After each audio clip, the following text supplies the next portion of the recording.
नमस्कार दोस्तों, बहुत बहुत स्वागत है आप सभी का हमारे चैनल पर। तो भारत और श्रीलंका के बीच में जो 3 मैचों की ओडीआई सीरीज थी वो खत्म हो चुकी है और जो फैसला जिसको हम इमेजिन भी नहीं कर सकते थे वो फैसला सामने निकल कर आया। इस मैच में श्रीलंका ने भारत को 110 रनों से हराया। 110 रन काफ़ी रन होते हैं।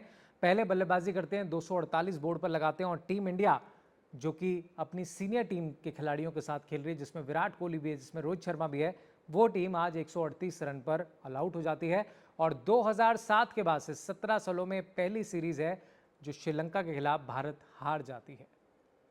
कई सारे सवाल खड़े होते हैं। कप्तान रोहित शर्मा अकेले लड़ते हुए नजर आए और यह साफ तौर पर पिछले 3 एक दिवसीय मैचों में देख के आए हैं कि अगर 11 खिलाड़ियों में से कोई एक प्लेयर लगातार परफॉर्म कर रहा है तो वो कप्तान रोहित शर्मा थे। इसलिए मैं कह रहा हूं कि रोहित शर्मा, हिटमैन रोहित शर्मा तो हिट हो गए, लेकिन बाकी सारे खिलाड़ियों ने हाथ खड़े कर दिए और पूरी तरीके से फ्लॉप हुए। इस रन चेस के अंदर सिर्फ एक रोहित शर्मा ही थे जिन्होंने 35 रन बनाए। इसके अलावा अगर आप देखें, विराट कोहली 20 रन बनाते हैं, शुभमन गिल लगातार फ्लॉप हो रहे हैं जो वाइस कैप्टन है टीम के, 6 रन बनाकर आउट होते हैं। ऋषभ पंत 6 रन बनाते हैं, अक्षर पटेल 2 रन बनाते हैं, शिवम दुबे जिनको बैक टू बैक मौके मिल रहे हैं 9 रन बनाते हैं, वॉशिंगटन सुंदर 30 और पूरी टीम 138 पर ऑल आउट हो जाती है। यानी कि 24 ओवर पहले ही टीम इंडिया ऑल आउट हो जाती है।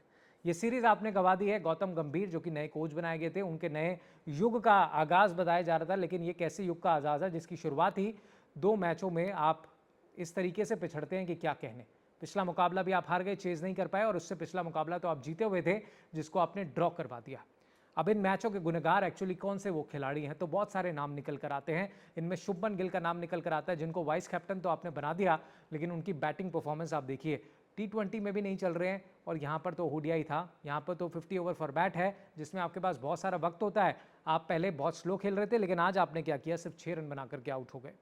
और ये श्रीलंका की सबसे कमजोर गेंदबाजी लाइनअप है दोस्तों, क्योंकि इस गेंदबाजी में अगर आप देखें तो वेंडर से जैसे यंग खिलाड़ी जो पिछले मैच में 6 विकेट ले जाता है, यहाँ 2 विकेट ले जाता है। वेला लागे जो पूरे मैच में बल्लेबाजी भी अच्छी करते हैं, पिछले मैच में हमने देखा यहाँ 5 विकेट ले जाते हैं। तो एक इनएक्सपीरियंस गेंदबाजी के आगे टीम इंडिया की सीनियर खिलाड़ी जो है बेबस नजर आते हैं। हमने देखा असलंका को ट्राई किया गया, असलंका सफल हो गए। इस मैच में भी उन्होंने अच्छी गेंदबाजी की, पिछले मैच में भी वो 2 विकेटें ले गए थे। तो श्रीलंका के टेम्परेरी गेंदबाज जो है भारतीय बल्लेबाजों पर हावी हो रहे हैं। हम बात कर रहे हैं चैंपियंस ट्रॉफी की। चैंपियंस ट्रॉफी फरवरी में भारत को जीतना है, खेलना है और जीतना है। कैसे जीतोगे, क्योंकि 6 ओडीआई मैच थे जिसमें 3 तो निकल गए, उसमें भी आपने सीरीज गवा दी और इसमें से आधा दर्जन खिलाड़ी तो वो हैं जो कि वर्ल्ड कप का हिस्सा थे। तो सवाल लाजमी है कि किस तरीके से आप आगे देखते हैं कि टीम इंडिया तैयारियों के लिहाज से देखें तो बहुत कमज़ोर नजर आती है। और श्रेयस अय्यर, इनको भी इतने मौके दिए, इन्होंने भी कुछ खास नहीं किया। केएल राहुल 2 मौके मिले, उन्होंने नहीं किया, उनको बाहर कर दिया।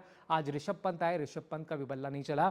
लेकिन सवाल ये उठता है कि कब तक रोहित शर्मा के भरोसे ये टीम इंडिया चलती रहेगी, क्योंकि रोहित शर्मा तो अपना काम कर रहे हैं, लेकिन बाकी खिलाड़ी क्या कर रहे हैं, क्योंकि बाकी खिलाड़ियों की वजह से आज ये टीम इंडिया हार जाती है। शुभमन गिल लगातार out of the form, vice कप्तान आपने बना दिया, लेकिन जिम्मेदारी वो लेके राजी नहीं है। फिर कहा जाता है कि इनको तीनों फॉर्मेट के खिलाड़ी है, तीनों फॉर्मेट्स में खेलेंगे, कैसे खेलेंगे। विराट कोहली 20 रन बना करके आउट हो जाते हैं। विराट कोहली का सबसे खराब परफॉर्मेंस है श्रीलंका के अंदर। 2008 में उन्होंने श्रीलंका के खिलाफ ही डेब्यू किया था। उस दौरान जब एवरेज थी, आज की एवरेज देख लीजिए, तीनों मैचों में सिर्फ 19 की एवरेज रही है, सिर्फ 19 की एवरेज, और तीनों दफा एक ही तरीके से आउट हो जाते हैं, एलबीडब्ल्यू आउट हो जाते हैं। स्पिनर्स के खिलाफ इतना कमजोर भारतीय टीम कब रही थी, इससे पहले मुझे याद नहीं आता। यही देश है जहां पर सचिन तेंदुलकर, वीरेंद्र सहवाग, राहुल द्रविड़, वीवीएस लक्ष्मण जैसे खिलाड़ी बहुत अच्छे से स्पिन को खेलते थे। लेकिन आज एक इनएक्सपीरियंस श्रीलंकाई गेंदबाजी के आगे आप स्पिनर्स को खेल ही नहीं पा रहे, मारना तो बहुत दूर की बात है। तो कई सवाल खड़े होते हैं दोस्तों। ऋषभ पंत को आप इतना लेट क्यों लेके आते हैं? एक मैच में आप एक्सपेक्ट करते हैं वो आपको जिता के दे देंगे।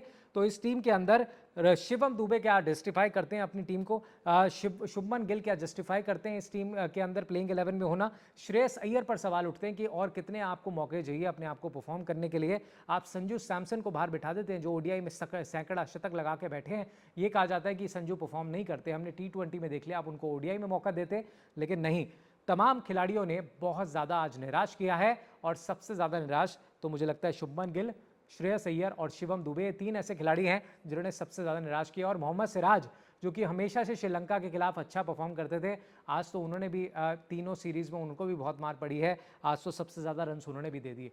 और दूसरी तरफ देखने वाली बात यह है कि भारत की स्पिन गेंदबाजी बहुत एक्सपीरियंस है श्रीलंका के लिहाज से। अगर आप देखें तो कुलदीप यादव आपके पास है, वॉशिंगटन सुंदर आपके पास है, अक्षर पटेल आपके पास है, वो इतनी अच्छी गेंदबाजी नहीं करके जाते। अक्षर पटेल 1 विकेट लेते हैं, कुलदीप यादव 1 विकेट लेते हैं, हालांकि इकॉनमी बहुत अच्छी है, लेकिन वॉशिंगटन सुंदर 1 विकेट लेते हैं। रियान पराग इनएक्सपीरियंस गेंदबाज जो अपना डेब्यू मैच खेल रहा है, वो 3 विकेट लेके चला जाता है, लेकिन बाकी खिलाड़ी क्या कर रहे होते हैं समझ से परे है।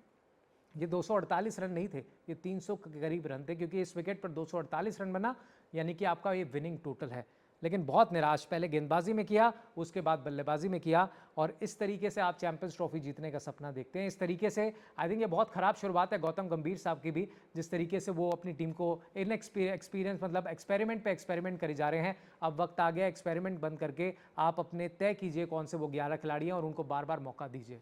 और आई थिंक इस टीम में केएल राहुल की भी जगह बनती है, क्योंकि ओडीआई के लिहाज से वो बस बहुत टेक्निकली साउंड है। ठीक है 2 मैचों में नहीं चल पाए, लेकिन आगे आप उनको मौका दीजिए। और तमाम सीनियर खिलाड़ियों पर भी सवाल उठते हैं कि आखिर अब कब उनकी फॉर्म वापस लौटेगी, क्योंकि वक्त बहुत कम है।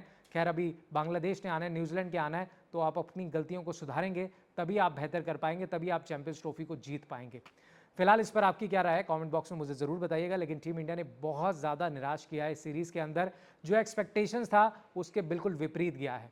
आई होप कि आगे टीम इंडिया और बेहतर करे। आपकी क्या राय है कमेंट बॉक्स में ज़रूर बताइएगा, और अगर वीडियो पसंद आई तो लाइक शेयर सब्सक्राइब ज़रूर कीजिएगा।